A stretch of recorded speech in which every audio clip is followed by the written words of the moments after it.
So guys, Oshiomole don vex. He has even indicted himself and other governors under the Tinubu's leadership. He did not even spare the judiciary. Nigerians, he said corruption is their problem. Corruption is the problem of Nigeria. So guys, you are going to enjoy this video. Take your time and watch this video. Watch it to the end to hear what Oshiomole said. You know, in the presence of other governors and other senators, there was no fear. Neither was there any favor. Take a look at this video. To appoint INEC. With the bias that we see in their pronouncement, will they be free from not negotiating at night before they break and then they appoint somebody? At the heart of our problem, if you ask me, sir, I have been an observer, I've been a player, and I'm saying the system is the issue of corruption. Whether whoever appoints, I never knew until Mr. Trump became president of the US. I didn't know that a US president can hire and fire the chief of CIA or the FBI because of the way in which a CIA man was reported to have tapped and listened to conversation of US president. And he knows that he can be fired.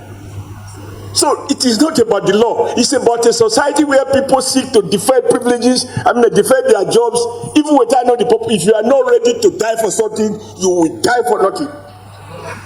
That for me is at the heart of it, the courage. And lastly, sir, this thing you call inclusion, if we reduce it to basic ABC, you will find that people are looking at Federal Canada Commission, how many Igbos are in employment, how many Yorubas, how many Hausas, even with the forgotten majority. Because the forgotten majority is the subtotal of all the minorities, and I'm one of them. Truth is, sir, when I came to Kaduna, and I'm very proud of this, and it should tell the whole story. I didn't know anybody in Kaduna, and I slept in a police station for 3 consecutive nights before I found accommodation with some Gwari people inside the bush. They didn't care where I come from. But the point is, as we pursue liberal economic policies, because we need to have a holistic view as to how we got here. Like a German chancellor once told me, a German consul general, when you underdevelop a nation, all the industries are closed, warehouses have become churches. All those workers who were working in Kaduna, their jobs, factories closed, over 30,000 workers lost their job, which means times 2, 60,000. An average of 4 families over 170,000.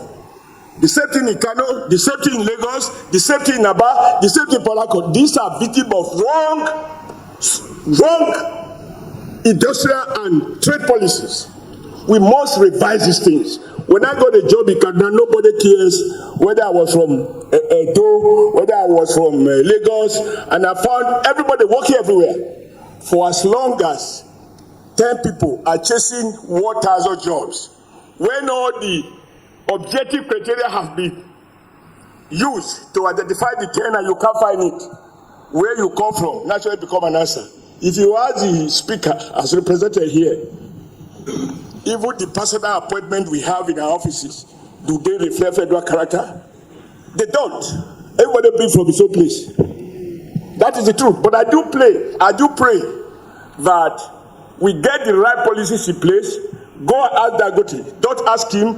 Go to the refinery and do federal character, because you will find that more non-northern people are working for Dangote refinery.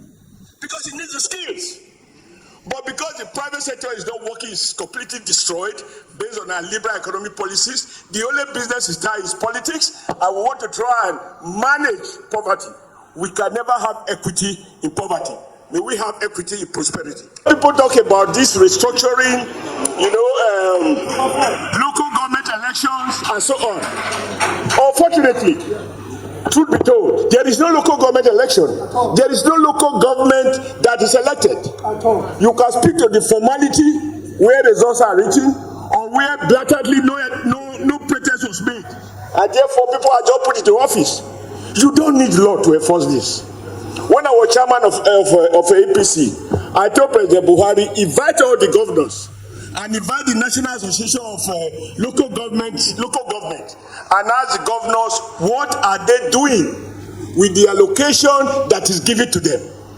Gentlemen, The law can never capture everything. What we need to reform is not the Constitution. What we need to reform is our value system, our commitment to strong ethics, that this is not fair. If you ask me, my background is to be suspicious about laws because they represent the thinking of the aggregate views of the ruling elite. They do not necessarily translate to fairness and justice. And I see contradiction from your explanations. You refer to a Supreme Court or judicial system that declares somebody unfairly elected because of internal tenure of the party, and some other people who also went through the same system and they were free. If court that operates like that, I also give you the responsibility. People were talking of northern senators, southern senators, eastern senators, and western senators. I am on record as saying that I am just a senator of the Federal Republic of Nigeria. I am not saying it here. I said it when it matters, on the floor of the Nigerian Senate. Number two, I did have cause to speak about a month ago that he tried to understand our security challenges that we face. We must locate the details of the failure of political leadership. And I mean political leadership, including potential politicians here, who have resources to do all of those things that are convenient for them so to do, but refuse. They lack the will to make what I consider to be the most important investment, namely to resolve that never should a child be born in this country and deny the access to go to school. And we must not make laws that we don't have the political will to enforce, and identify the universal basic education law, under which every child ought to go to school, and if a family or a parent deny the child the right to go to school, there are penalties. How come no parents have been brought to before any magistrate court or alkali court or customary court and is charged for that offense? And I said, as a former governor, I was a member of the National Economic Council, where state governors, some state governors, I must emphasize some, argue that they do not have the resources to pay 50% subsidy in order to ensure that the children of the poor go to school, even where those governors are sending their own children abroad. And one thing we shouldn't do, sir, is that when we talk and you don't mention name, everybody becomes a suspect. If you are afraid, given the fact that you are very vocal, you are independent, you cannot be dismissed, you cannot be promoted or demoted. If you are afraid to mention the name of a governor, a former governor, who breached the law, and a city governor who used immunity to cover a governor that lost immunity, where will the courage come from? This sophistry of saying we can name the child of a poor man who steals a goat, but we are afraid to mention the name of a big man who breached the law, far from me is at the root of our problem. Number two, Bishop Kuka, I also think that religion has been added to our burden of problems. When people preach that if you believe in our Lord Jesus Christ, He will deliver you from poverty, that's a lie. We know it.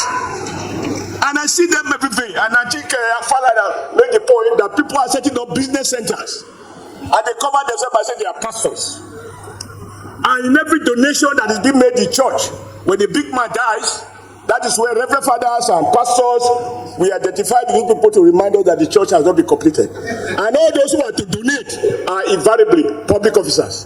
From their salaries, everybody is contributing to the confusion that we find ourselves in. And I was worried by one word you used at the beginning. Nobody spoke on it. And I think you were trying to be internationally correct. You wasn't trying to be. You should be correct within the context of Nigerian value system. When you spoke to regardless of sexual orientation, no. That is fashionable in the West. In Nigeria, sexual orientation matters.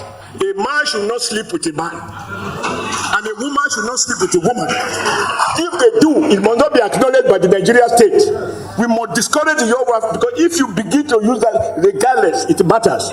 I will not. I'm sorry for any people, those who have subscribed to Western values. I would employ any man or a woman, or support, or vote for, or vote because of his sexual orientation. I need to know it, so that there are core values to Nigeria that we must defend. Number two, so guys, it is clear to everybody, even to the politicians themselves, that they are corrupt. They know, their conscience tells them that they are corrupt. But you know what? the benefits they gain from that corruption does not allow them to resist it. And that is why the system has continued like that. So you can imagine the governors that get all this money and they will refuse to use it for basic education. Look at the North. We have many out-of-school children. And these same governors have their own children schooling abroad, while the children of the poor are left to roam the streets, despite the fact that they are being given allocation to subsidize for education. So guys, you can see Nigeria is a mess. And as it stands now, Tinubu cannot fight them, because when one finger is pointing at someone, the other finger is pointing at that person. So Tinubu himself is being careful in terms of, fighting corruption, because he knows that he is not clean himself. So that is why this country will keep struggling until we have reputable people in places of leadership. So guys, let me know what you think about this video in the comment section below. Please don't forget to subscribe to the channel and turn on the notification bell. Thank you.